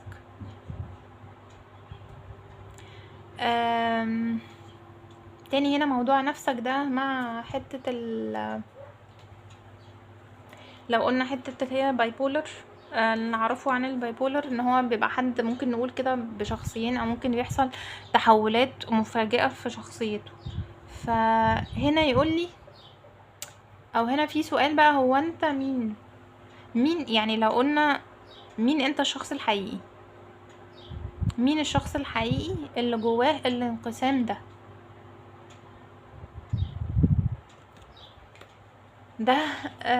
كده السؤال الاولاني بتاع الانرجي تشيك. زي ما قلنا مش لازم طبعا كل ده ينطبق عليك، ولكن ده اللي انا حسيته. تاني معلش قبل ما اخلص هنا، تاني قلنا ده اللي انت عايزه، الحب مش انت. العلاقة، بصوا فيه هنا حد، ده منظر ساحر جدا. الكارت ده برضو بيفكرني ببرج الحوت بقى برضو، اللي هو بصوا اسماك وبحر وصدفة وبتاع، وفي وسط كل ده في اتنين هنا واقفين على كوبري بيتقابلوا. فانا ده بالنسبة لي الحب.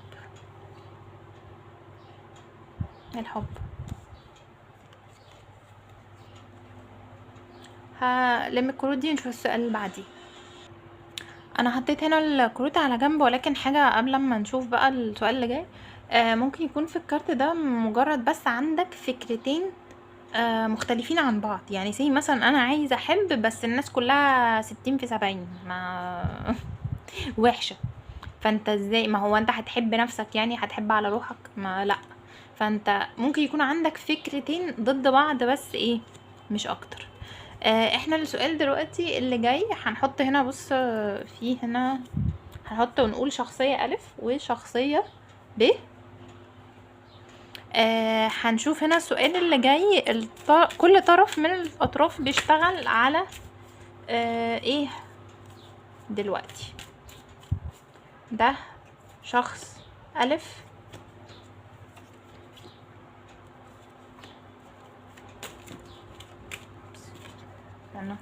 انا هشيل الكروت معلش اللي جت في المجموعات اللي فاتت، وهحط كروت جديدة عشان تبقى بس ايه،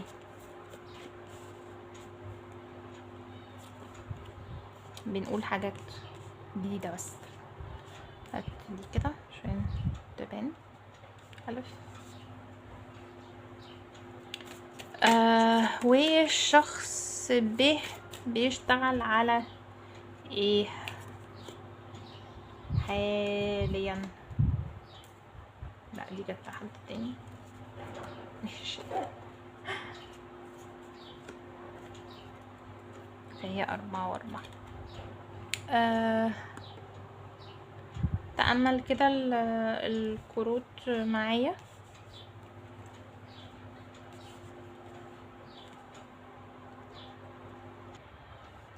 طيب هنا قلنا شخص ألف بيشتغل على نفسه. مكتوب هنا trust yourself، ان هو يثق في نفسه. هنا the void is calling you، الفراغ او الأنوثة بتناديك. الأنوثة جزء منها ان انا ادخل جوايا، وان انا افهم نفسي، وان انا اعرف نفسي، وافهم هو ايه مشاكلي. طب كل الشغل على الذات ده جزء منه الأنوثة. فقد لو دي مجموعة، لو انت ممكن تلاقي نفسك هنا في ألف، او ممكن تلاقي نفسك هنا في ب.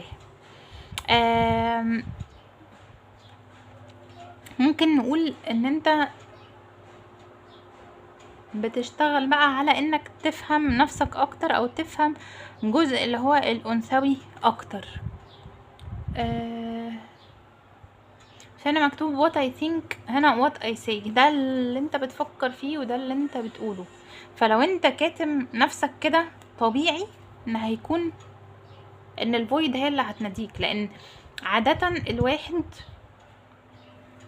بيبقى المفروض لما مثلا بيفكر في حاجة، اوكي ماشي، هفكر في كذا كذا كذا، هفلتر جزء منه، نصه مثلا هقوله، نص مثلا تاني لا. لكن لو انا في الاخر ده اللي انا بقوله فقط، طب خلاص يبقى هو ده طبيعي ان انت بقى كل الكلام ده يعني ايه، كأن الطاقة عماله، انت عمال بتحشرها جواك تحشرها جواك تحشرها جواك، فطبيعي خلاص بقى انت كأنك بتتكتم. الطاقة دي هتروح فين؟ الطاقة دي لازم تتسحب من ناحية تانية وهي الأنوثة. ان انت هتدخل في حتة بقى ظلامية، كل ده هتقعد تفرغه هناك زي البلاك هول كده. البلاك هول ده هياخد افكارك دي علشان تقعد بقى ايه تفرغها جواك، فتعرف بعد كده ان انت تطلع من تاني وتعرف بقى ايه تكمل بقى حياتك او تشتغل بقى احسن او كده.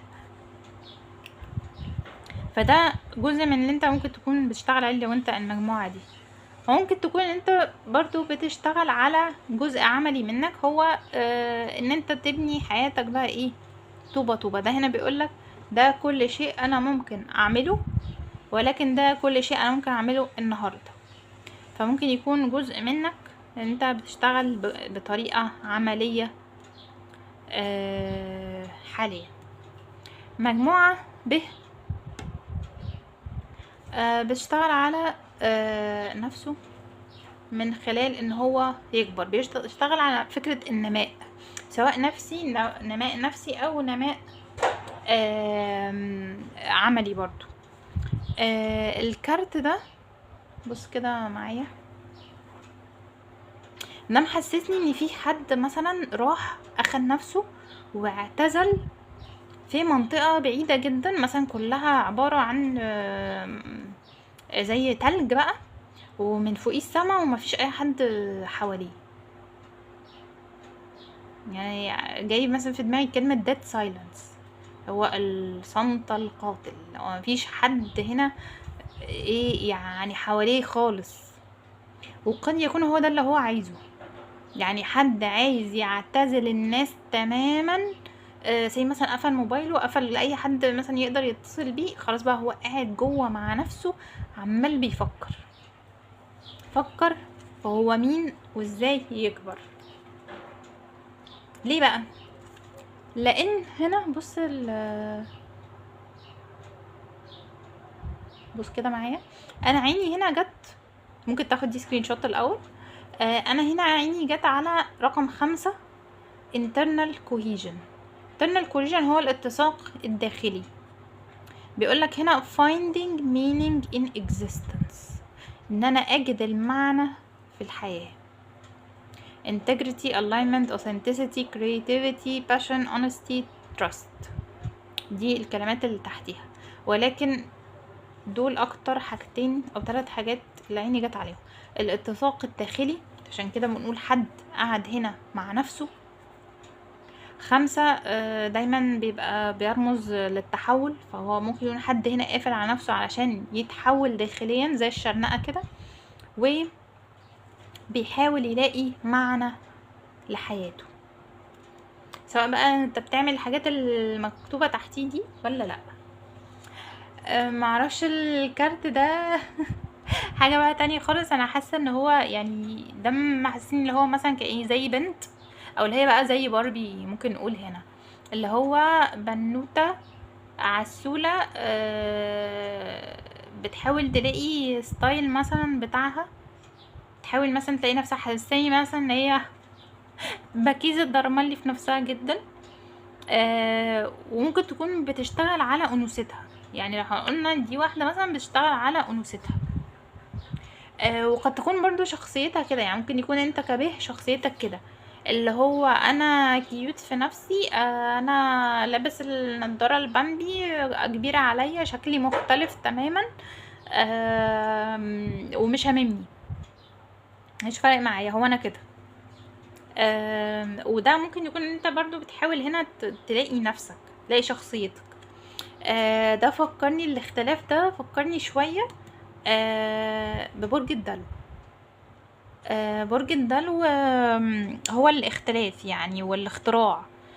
حد واثق من نفسه، مش فارق معاه اي حاجة تانية، الاختلاف اللي بيحول المجتمع اصلا.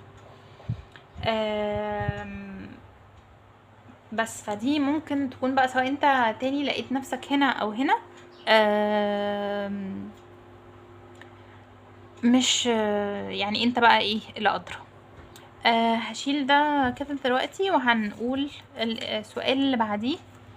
ايه اللي فاضل لألف وب يعملوه علشان يتقابلوا؟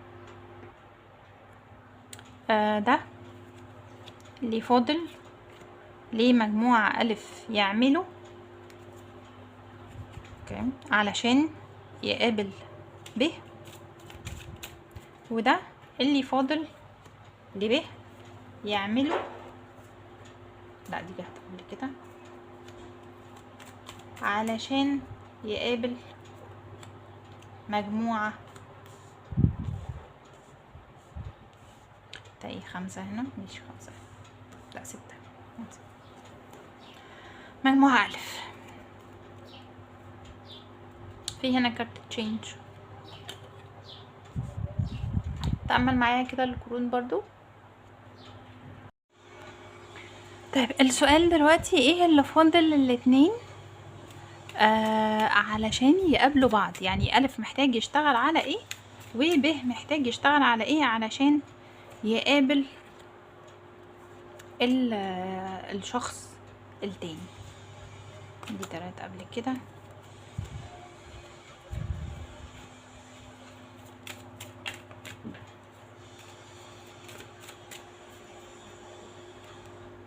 برضو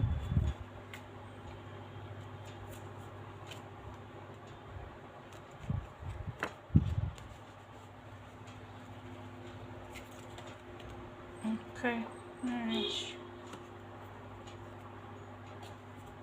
تأمل معايا الكروت كده. ايه اللي فاضل لمجموعة ألف علشان تقابل مجموعة ب؟ ان يعرف او ما يخليش اصلا ان غلطة واحدة تخليه ينسى هو اشتغل على نفسه قد ايه او حقق حاجات قد ايه. ان اصلا الغلطات اللي بنعملها هي بنعملها اصلا عشان نتعلم. الانسان جاي يتعلم من اخطائه، مش جاي يتعلم بانه يعمل 1 2 3 فهي شاطر برافو نسقف له انت كده اتعلمت. احنا مع الاسف بنتعلم من خلال الاخطاء، فبالتالي لو في اخطاء عملتها دي مش حاجة وحشة، مبصلهاش اصلا ان هي حاجة وحشة، لا دي حاجة الطبيعي اصلا على الارض، هو ده جزء من الحياة كلها. فلو في غلطة او غلطات عملتها ما ينفعش ان انت تحكم على نفسك ان انت ما عملتش بقى مثلا اي حاجة او ان انت ما حققتش اي انجاز. تاني حاجة الشخص ده في شخص ألف فاضله ان هو يعرف قيمته، يعرف قيمته. ولو هو مش عارف قيمته يبقى اشتغل على فكرة القيمة، يسأل نفسه انا دلوقتي قيمتي ايه؟ ايه اللي يخليني اقول ان الحاجة دي فيها قيمة او ما فيهاش قيمة اصلا؟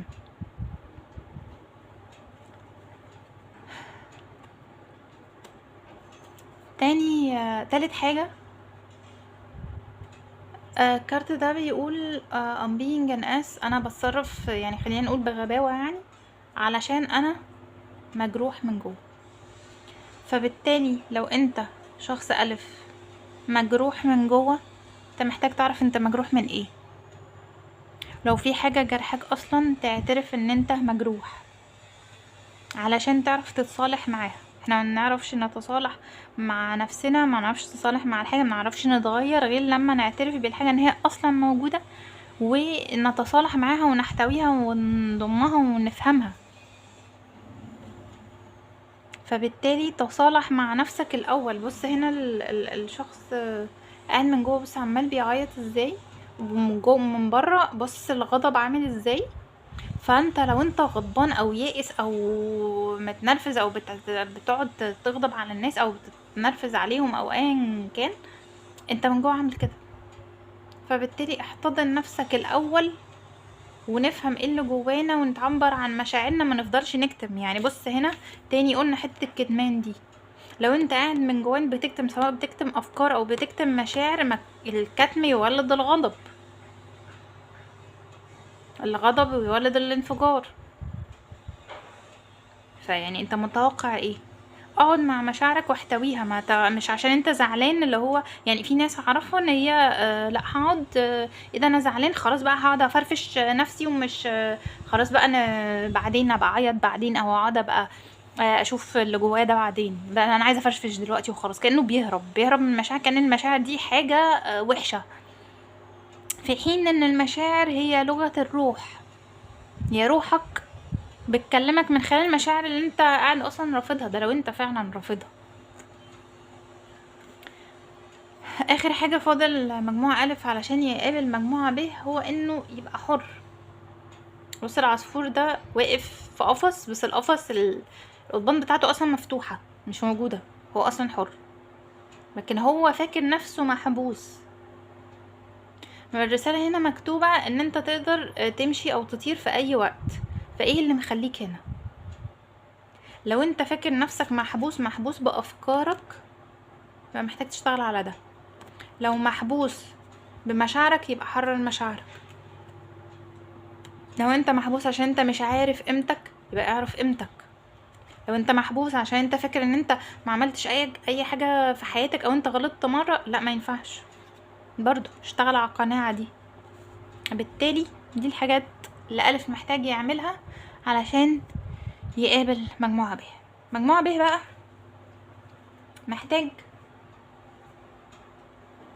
ان هو يبتدي بقى ايه، يتغير. يعني هو هنا كان حابس نفسه منعزل علشان بيعمل internal work او بيشتغل على نفسه داخليا، مظبط نفسه يعني، ودي حاجة رائعة.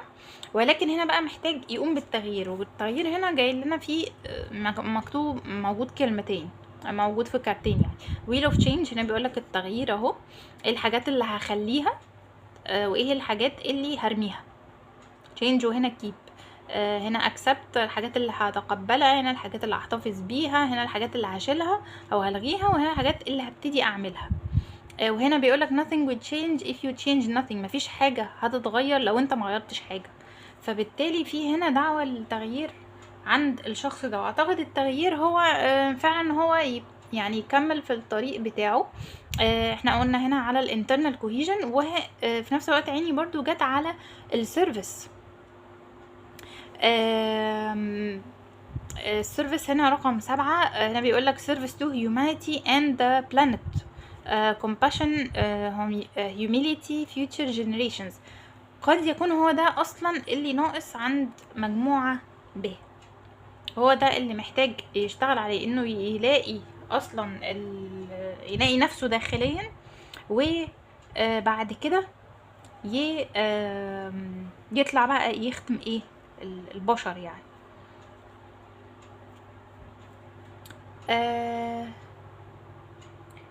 الكارت ده بيقول حد قاعد بيقولك I yell into the void hello no reply، اللي هو انا بكلم يعني مثلا زي ربنا كده، بس مش لاقي اجابة. والحقيقة ان الاتنين دول عندهم كارت the void، يعني الاتنين دول برضو انعكاس لبعض سبحان الله. كل قرايات المجموعة ألف وب كانت بتعكس بعض نوعا ما. هو محتاج هنا الشخص ده ما يفضلش طبعا قاعد على طول في الكلام ده، بس في نفس الوقت يوم ما يتساءل يعرف انه هيلاقي الإجابة. الفكرة في دايما الناس تقول اللي هو اصل انا سألت او نجيت ربنا او مش عارف ايه، بس انا مش لاقي إجابة. لا، هو اكيد في إجابة، ممكن تكون انت مش عارف تلقطها، ممكن تكون انت لسه مش عارف ازاي اسمع الإجابات بتاعت ربنا. احنا ما تعلمناش ده، خلينا نقول احنا كلنا ما تعلمناش ده. ففكرة هنا انك تربي نفسك من اول وجديد وتعرف فين الإجابة، تعرف تلاقي الإجابة اللي اكيد ربنا بيبعتها لك. ولو الطرق التقليدية اللي انت اتربيت عليها، زي مثلا ان انت زي ما اتربينا مثلا ان انت تصلي صلاة استخارة فهتلاقي الإجابة. طب انا ما لقيتش الإجابة، صلاة استخارة ما لقيتش إجابة، هعمل ايه؟ خلاص، يبقى اكيد في طرق تانية قد تكون انا ما قريتهاش خالص عن الاستجابة دي. اوسع مداركي، ما افضلش قاعد محدود فان هو 1 2 3 اصل انا عملته يبقى خلاص هو ده الموضوع خلص. لا، اكيد في اجابة، ربنا ما بيسيبش حد. فمحتاج هنا شخص به يسمع للإجابة ويحسها. قد يكون الإحسان إحساس طمأنينة لتغيير معين هياخده مش أكتر، وهو دي تبقى الإجابة. مش لازم إن حد هيقول له اعمل 1 2 3 أو تجي له الإجابة في حلم ولا رؤية ولا كلام مثلا زي كده، لأ.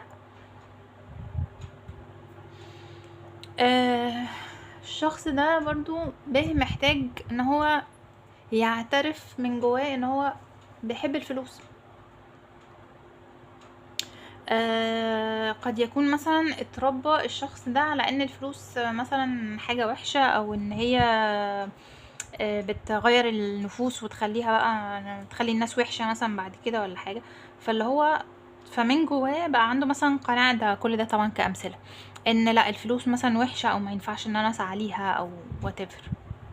فلا هو لو هو بيحب الفلوس من جواه محتاج يعترف بده ويسعى ليها عادي. يعني قد يكون اللي هو انا بحب الفلوس وعايز من خلال الفلوس ان انا اعمل الاقي نفسي من جوه الاتساق الداخلي وابتدي اخدم الناس من خلال الفلوس دي. مش لازم تكون الفلوس دي تماما ليا يعني، وهقعد ابقى عم دهب في نفسي بقى واقعد على تل فلوس والجو ده. واخر حاجة هنا انه يبتدي زي ما قلنا لقى التشينج ويبتدي يتحرك بالحاجات دي. مكتوب هنا لو انت مش سعيد ابتدي بالجسم، ارعاه او مريحه او حركه. لو انت مش ملهم ابتدي بالعقل، مرنه او عرضه لافكار مثلا جديده، او افتحوا على ثقافات مثلا جديده او ايا كان. لو انت مش متحمس يبقى ابتدي بالقلب.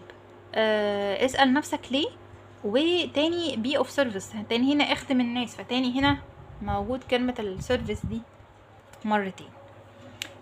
في حاجة قبل ما اكمل، دي انا ما قلتهاش في المتقدمة بس هرجع ان شاء الله هقولها يعني او اضيفها. انا القراية زي ما قلت في الاول ان دي مفروض قراية عاطفية وكده. دي القراية الوحيدة او دي القراية بالذات دي اللي قد تكون انت مش مهتم دلوقتي بالقراية العاطفية، ولكن قد تكون مهتم بنصينك. قد يكون الرسائل دي يعني انت ممكن تلاقي نفسك في مجموعة ألف وب مع بعض، فقد تكون الرسائل او المجموعة دي انت كأنك بتكلم شقينك الداخلي، شق الذكوري والشق الانثوي، ايا كان بقى الذكوري مين والانثوي وين. بس قد مثلا هنقول لو ده الانثوي يبقى الانثوي هو اللي قاعد يعيط وزعلان وحزين وبتاع، والشق الذكوري لو به هو العملي اللي عايز يبتدي يقوم يتحرك. وممكن يبقى العكس، هو ممكن يكون الذكوري هو اللي زعلان وعنده مشاعر، والانثوي هو اللي عايز يقوم ويتحرك ويتحقق عادي جدا. بس دي المجموعة بالذات اللي حسيت فيها موضوع الشقين دول. وطبعا ممكن تكون نفسك في يعني لو طبقت نفس القراية على ان انت لقيت نفسك اكتر في مجموعة معينة، يبقى انت مثلا لو انت شخص أليف يبقى فعلا به ده هو الشريك بتاعك. فالقرايات ممكن تتشاف بكذا طريقة، بس دي القراية دي بالذات اللي شفت فعلا فيها ان لا انت ممكن تكون بالذات حتة الذكورة والأنوثة هي اللي انت محتاجها اكتر حاجة محتاجها دلوقتي، تتوازن مثلا بيها او كده. دلوقتي هنشوف رسالة من كل طرف للآخر.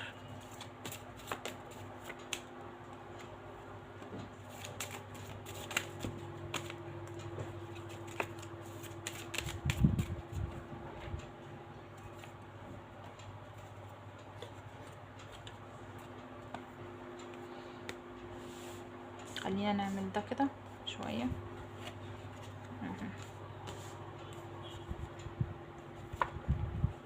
انا عادة المفروض بشيل الكروت دي كلها، بس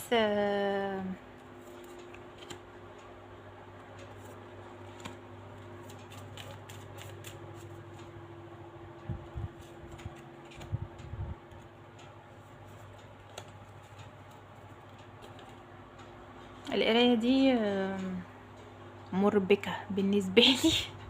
خليني قبل ما ابتدي اقولك ليه.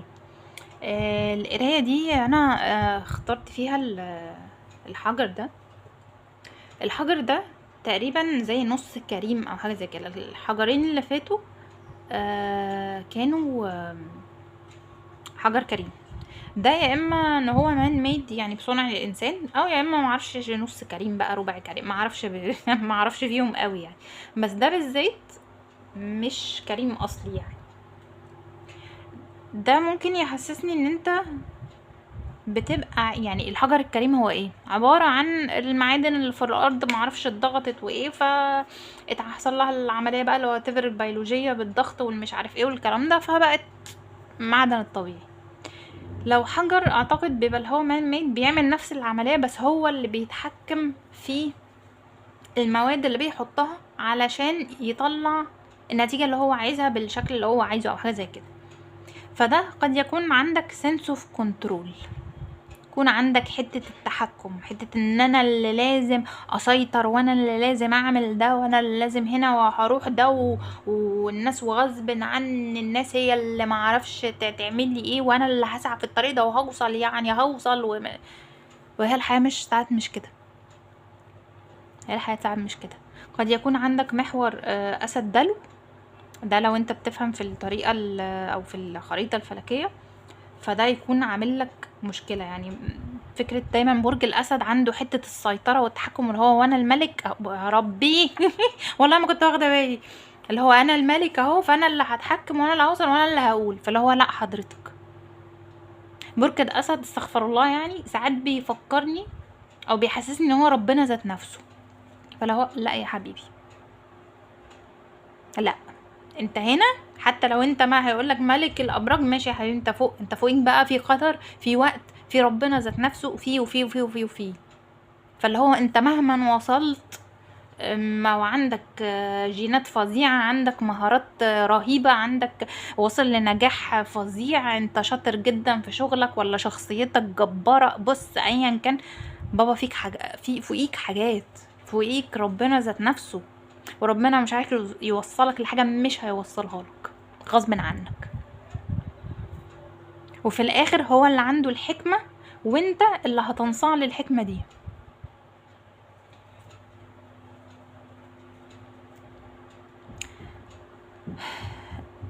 رسالة من ألف لب: ما تيأسش.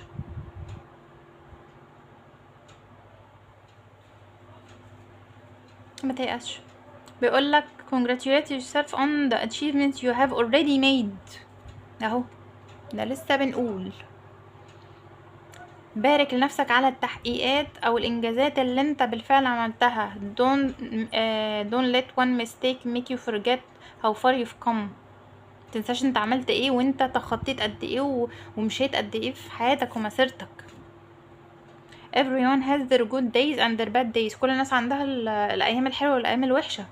and days when you feel more certain than others. وفي ايام هتبقى متأكد فيها وواثق فيها عن الاخر. be a warrior, don't give up, face your challenges and stay strong. خليك زي المحارب، ما تيأسش، واجه التحديات اللي انت بتقابلها وخليك قوي. ده اللي بيقولوا ليه به comfort zone. اطلع من comfort zone. لو انت الكومفورت زون دايما ان انت هتدخل جواك وماليش دعوه بحد وانا هقعد مع نفسي هشوف الحاجه، لا ممكن تكون الكومفورت زون المره دي ان انت تطلع للاخر، ما تفضلش قاعد مثلا لوحدك. شوف ايه هي الكومفورت زون بتاعتك، بتاعت البيه. بيقول له ما تفضلش قاعد فيها. rich wealthy. انت تستحق ده، تستحق الفلوس والوفرة والثراء ايا كان بقى، سواء وقت او فلوس او حب او سفر او ايا كان. اهو لسه بنقول اعترف من جواك ان انت بتحب الفلوس وان انت تستاهلها، هتلاقيها. الفكرة مش ان انا اقعد اسعى وخلاص وانا مش عارف اتجاهي، الفكرة ان انا اعرف اتجاهي اصلا. لو في باب مقفول عليا خلاص اعترف ان ده باب مقفول، يلا اروح في باب تاني. لو انا حاولت في حاجة وانا مش عارف اعملها ومحتاج مساعدة اطلب مساعدة، بس في الاخر انا ما افضلش قاعد زي ما انا. افتكر الكارت ده، مفيش حاجة هتتغير الا لو انت ما غيرتش حاجة. في حاجة لازم تتغير جوانا الاول عشان نحصل على التغيير من بره الاول. بعد كده ب عايز يقول لألف تدفق، ريلاكس، وثق. accept what is happening. تدفق مع التيار، ما تقعدش يعني تقاوم حاجة. لو في حاجة اتقفلت في وشك ما تقعدش تقاوم. في فرق ما بين ان انا افضل مثابر على الطريق ده بتاعي واتخطى العقبات، وفي فرق ان ده مش الطريق بتاعي فهيتقفل في وشي تماما. طب انا هعرف ازاي؟ هعرف ان انا لو حاولت مرة واتنين وتلاتة، وحاولت بطريقة 2 و3 و4 و5 و10 مختلفين، وفي الاخر يعني لا الطريق نافع ولا الطرق اللي انا بحاول فيها وسط الاتجاه ده برضو نافعة، يبقى خلاص يبقى ده اصلا مش الطريق بتاعي ببساطة شديدة. فبيقول لك هنا ب بيقول لألف تدفق، ما تقاومش، تقبل اللي بيحصل. people are not here to meet your expectations. اعرف ان الناس مش هنا علشان يقابلوا توقعاتك. لو انت كنت راسم سيناريو معين وشايف ان هو ده اللي هيتحقق، مش هو ده اللي هيتحقق. مش الناس مش مطلوب منها ان هي تعمل ده، سواء بقى عمليا او نفسيا او ان حتى ده عاطفيا. يعني لو تعرفت على حد والحد ده كان عندك توقعات ليه وهو خب اي بامالك، هو اصلا مش هنا عشان يعني يحفظ او يعمل السيناريو اللي في دماغك. go away I'm introverting. ما تفضلش عايش لوحدك، تفضلش قاعد كده مع نفسك، تفضلش كده انا مع نفسي حاطط الهيدفونز بقعد اشتغل سواء بقى على لابتوب ولا ايا كان، معايا كوبايتي حاجتي، امشي بقى من هنا انا مع نفسي. تفضلش قاعد مع نفسك كتير، تفضلش قاعد مع نفسك كتير، تفضلش حابس نفسك، تفضلش قاعد مع نفسك.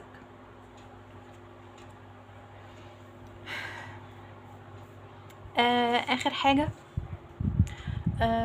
دي الرسالة اللي مشتركة بين الاتنين، اللي يعني موجهة للاتنين.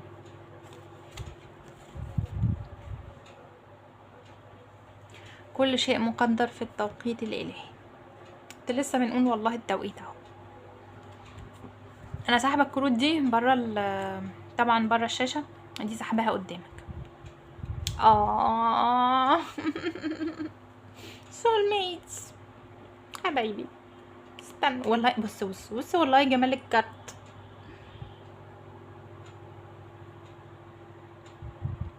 ممكن يكون عندك جين 41، ده لو ليك في الجينات يعني وكده. خليني اجيب الكتاب واطلع لك الصفحه واقول لك اقرا معاك بقى الكارت. طيب انا جبت الكتاب اهو. بص ممكن تاخد كده سكرين شوت.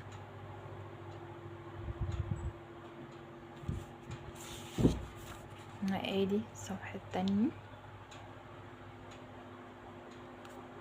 بص يا سيدي، الكات ده بيتكلم زي على السول ميتس، بس السول ميتس هو تعرفهم مش علاقة حب.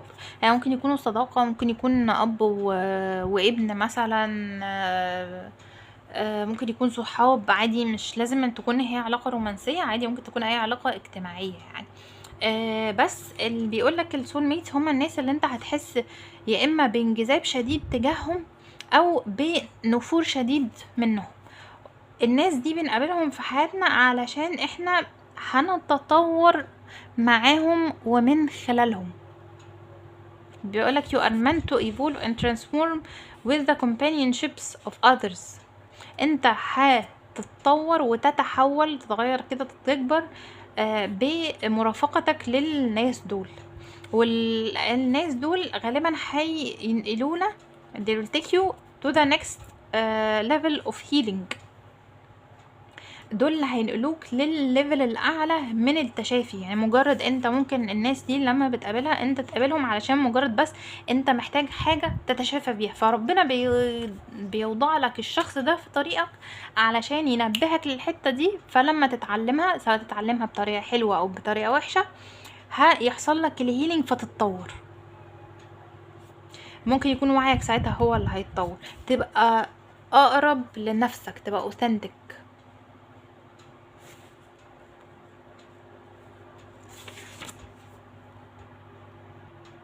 وانا بقرا الجزء ده انا شدني الجزء بتاع البروسبريتي، او ده الرساله للرخاء يعني او للوفره. وهو ان ممكن الناس اللي بتقابلها دي في حياتك هي جات في حياتك علشان ترشدك مهنيا. يعني ممكن يكونوا بيقولك هنا ممكن يبقوا منتورز، ممكن يبقى معلم، بيزنس بارتنر، شريك في البيزنس، هيلبر، حد بيساعدك، امبلوي، موظف عندك، كرييتيف بارتنر، فريندز، سترينجرز حتى. بيقولك ممكن يكون ايا كان نوعهم، بس هو ممكن يكون جاي يرشدك علشان يقولك ان انت ازاي مثلا تتعاون او تلتزم في طريقك، خصوصا بقى لو انت داخل هنا في طريق جديد تماما. تاني ده بيخليني اشوف او اروح لفكرة ان ده ممكن يكون جزء من اللي هو علاقة الين باليانج او الذكورة بالانوثة جواك.